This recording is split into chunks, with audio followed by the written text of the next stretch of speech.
formal. Father Dan actually bent the rule a little bit because of COVID. We're not supposed to do anything like a eulogy in church, and he just said, if you want to speak for a few minutes, that's great. But I just wanted to make, and this isn't like a billion minutes long, but I just wanted to give what I think would be the normal, not COVID length eulogy. So thanks for your patience. As you all know, this past March, my dad was hospitalized in an attempt to manage his Parkinson's disease, and he moved to a facility for physical therapy, and while he was there, contracted coronavirus, which led to his passing on May 1st. His caregivers were amazing and heroic, but Chris and I both wish that in those last days, Dad was surrounded by more than medical personnel. I've thought a lot about Dad's last few days. I imagine that instead of being totally alone, he was remembering his life, those wonderful moments he shared with those he loved the most. Maybe he was not alone. In fact, he was reliving his earliest memory, sitting at the kitchen table on Connors Road in Salem at age 3, reading the Boston Herald with his mom, Julia Pawlyk, as she smiled her wide smile at him. He was fishing for flounder in Collins Cove on his brother Tommy's boat, looking forward to a fried fish supper with Tommy and Gloria. He was making one of his thousands of bowls of nightly popcorn. It might be tens of thousands, as he ran upstairs to his bedroom to listen to Johnny Most call a Celtics game.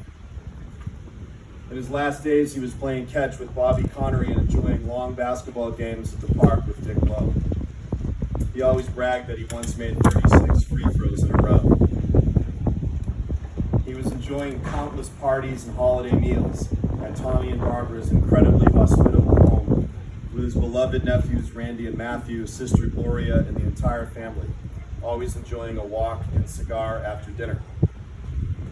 He was surrounded by his best friends in all the workplaces he had known and loved, especially Spencer Lab, Raytheon in Burlington, and NavPro GE in Lynn. He was reliving those great work relationships, especially with his early mentor, Everett Brackey, as well as Tony Coit, Bill Fallon, and Ed Giangrandi. He was also enjoying his retirement positions at the Lynn Postal Credit Union and Marblehead's National Grand Bank. In his last moments, he recalled all those times he played catch with Chris and me, no matter how tired he was after work. Conversations came more easily with gloves on our hands.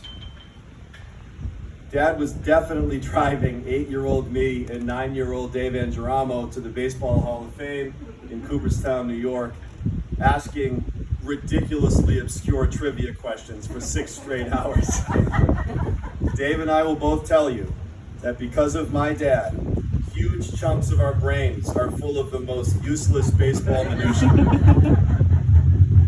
I mean, many baseball fans know that Yankees great Lou Gehrig played 2,030 games in a row, but because of my dad, Dave and I also know that Gehrig replaced Wally Pipp at first base in 1925, and 14 years later was replaced by Babe Dahlgren in 1939. Facts that I'm embarrassed to say that because of my dad, Dave and I would not need Wikipedia to verify. I imagine Dad smiling, thinking back to those great times my family had with the neighborhood boys, John McCormick, as well as Dave and Chuck Angeramo. Dad was shooting hoops or making a hole-in-one in his homemade front yard mini golf course, which he called Bushwood, a course he made just for us. Maybe he was sitting in the stands watching a ball game at Forest River Park, Witchcraft Heights, Furlong, Gallows Hill. He never missed our practices or games. And he frequently was in attendance watching Dave, Chuck, and John play, beaming and bragging about them like they were his kids. Maybe he was recalling Dave, Chuck, and John over the house during one of our interminable games of Monopoly. Does anybody still play Monopoly? Featuring 5 kids and my dad, a 6th kid, jumping around our kitchen table, yelling, arguing, and fighting for the most advantageous trade or roll of the dice. It's amazing that my father and mother tolerated such regular adolescent anarchy, but my mom and dad loved their kids having such great friends, and they loved having everyone at the house. And to them, Dave, Chuck, and John were their kids too. Chris and I are both parents, and now know much more about how lucky we were to have such great role models, especially in creating a home full of acceptance, joy, and no small amount of noise. In his last moments, Dad was definitely at Old Salem Green's golf course. Dad started golf at age 40, and if I'm going to be completely honest, was never good. He was desperate to be good, but was beyond hope. Even when under the tutelage of my brother, a former assistant pro at Kernwood Country Club. But golf to my dad wasn't about the scores, which is probably a good thing. It was about being with his friends, especially Dick Lowe, Jim Smith, and Joe Savio. He was excited to learn about them, hear their jokes, hear about their work, their families, their stories. Every Saturday, this regular foursome would stand on the ninth tee as another round came to a close.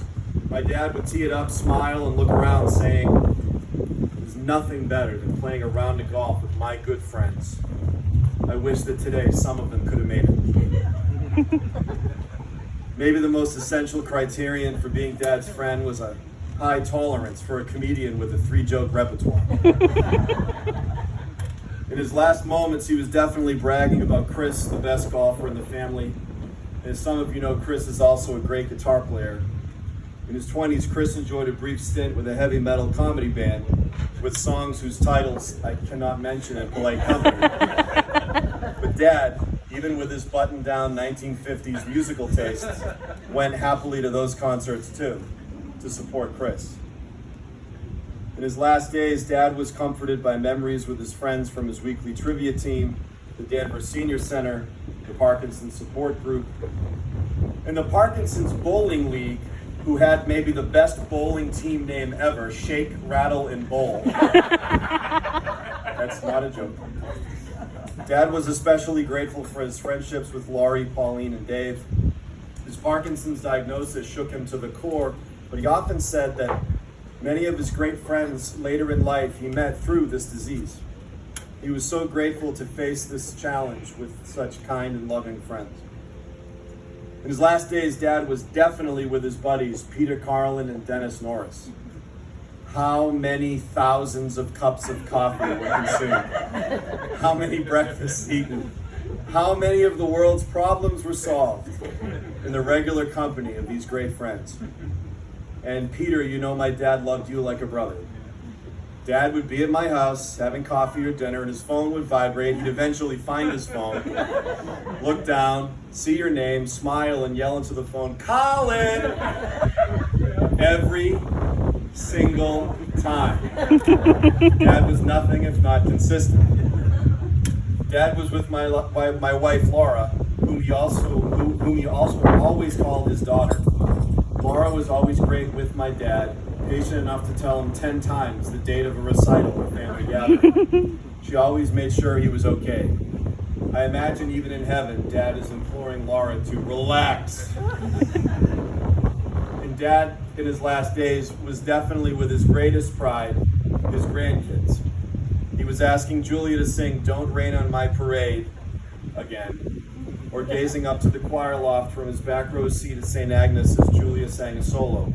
He was listening to Dan sing "Surfer Girl" this past March at Dan's first St. John's Prep a cappella concert. Dad was a sports guy, but when my kids became passionate about theater, Dad adapted. Rather than attending every single Little League game, Dad attended every single performance of every play in which we were involved. This includes, back in 2013, all 9 3-hour performances of Les Miserables. Even after 9 viewings, Dad wasn't quite clear what all those French people were so excited about. But he sat up straight in his chair and smiled every time Julia or Dan came on stage. And Dad was with his youngest grandson, Brody, named after the police chief from one of Dad and Chris's favorite movies, Jaws, which Brody has recently seen, right, B? That's right. Dad was feeding Brody ice cream at a Paw Sox game, going to his preschool graduation, excitedly opening up a pack of baseball cards with Brody on his lap, or maybe just smiling as he watched Chris and Alicia parent this smart, happy, awesome boy.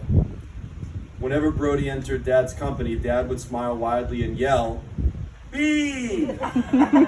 Every time, very consistent. for the past few months, I've been collecting dad stories from his family and friends.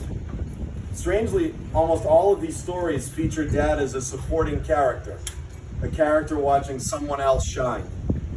I thought a lot about this and believe it to be my dad's core trait. He wasn't demonstrative with his feelings or overly expressive with his emotions. He was the dad at the recital, the play, the game, in the yard, enjoying the noise of a family gathering, watching us all do what we all love.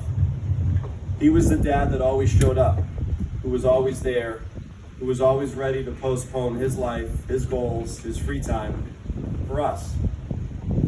And I imagine that in his last days, in his last moments, he was not alone. He was in fact surrounded by all those great memories with all of us. We were by his side all along. Thank you.